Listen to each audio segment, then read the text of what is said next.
saya harus mulai dulu apa sih posisi Syafri Samsudin sebenarnya sehingga harus diserang oleh geng Solo oligarki Parcok dan Parjo. Syafri Samsudin sekarang itu memegang sebagai ketua pengarah tim penertiban kawasan hutan dan tim Badan Industri Mineral. Dua posisi yang sangat strategis. Publik harus paham bahwa posisi itu adalah posisi yang ditunjuk oleh Presiden Prabowo bukan sebagai bagian dari pemerintahan, tapi bagian dari negara. Bukan sebagai Menteri Pertahanan, sebagai menteri, tapi jabatan ex officio dari lembaga negara yang ada. Nah, publik harus paham bahwa tim penertiban kawasan hutan itu adalah dibawa lembaga namanya Lembaga Pertahanan Nasional, bukan pemerintah. Lembaga Pertahanan Nasional yang ketuanya adalah presiden dan ketua hariannya Menteri Pertanian ex officio. Jadi siapapun di sana adalah dia ketua harian. Ketua pelaksananya ex officio itu adalah Jampitsus. Pengarahnya adalah Jaksa Agung, anggota tim pengarah, wakil ketua tim pengarah, dan Kapolri wakil ketua tim pengarah. Jadi Febri Ardiansyah itu bukanlah orangnya Syafri yang sekarang di framing terus bahwa Febri Ardiansyah adalah orang Syafri. Febri Ardiansyah pemegang jabatan ketua harian tim penertiban kawasan hutan berdasarkan keputusan Presiden Jampitsus. Oke? Jadi sekarang kalau Jampitsus diganti maka ketua hariannya diganti. Nah, wakilnya itu Kasum dan Bareskrim. Tapi kita tahu ada yang tidak aktif sama sekali. Nah, oke. Yang kedua, posisi Syafri Samsudin di Badan Industri Mineral ini dia ketua tim pengarah. Ketua hariannya adalah Menteri Ristek Dikti.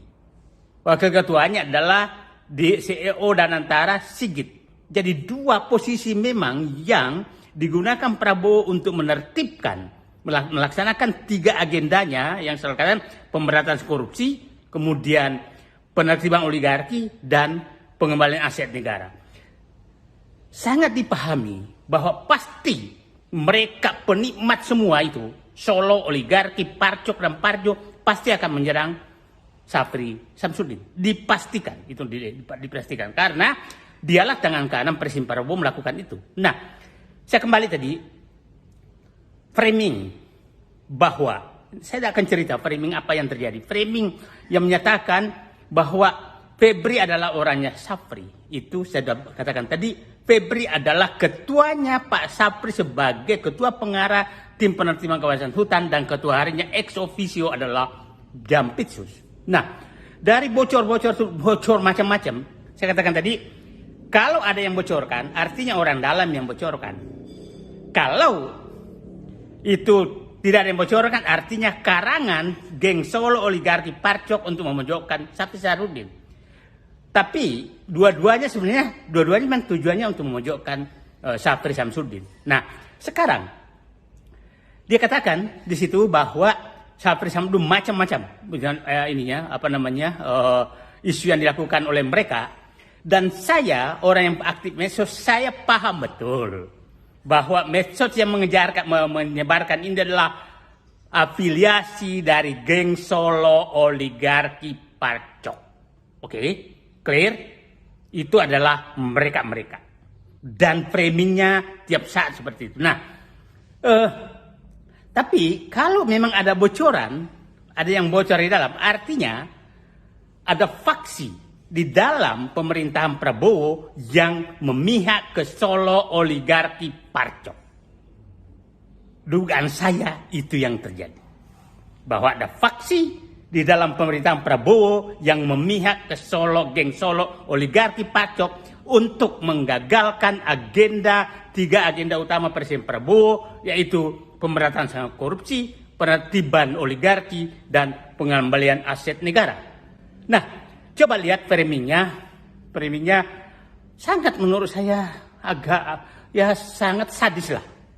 Coba bayangkan, pada saat ketemu emas dan uang di tempatnya Febri, yang dikaitkan Febri Ardiansyah, langsung dinaikkan berapa jam kemudian bahwa itu adalah emas dan uangnya Syafri Samsudin. Saya lebih 30 tahun mengenal Syafri Samsudin. Saya betul-betul saya bilang betapa negara ini rusaknya karena hanya framing seorang. Saya paham dia. Saya paham dia. Gak mungkin melakukan itu. Gak mungkin. Kalian boleh berbohong. Kalian boleh memframing. Tapi saya menyatakan, saya paham dia. Dan setelah itu, dikatakan lagi, bahwa itu punya Prabowo. Artinya, memang ini geng Solo oligarki Parcok sedang memakan bubur panas Hambalang dari tengah. Dari tengah, yaitu Syafri dan Prabowo sedang dimakan oleh mereka.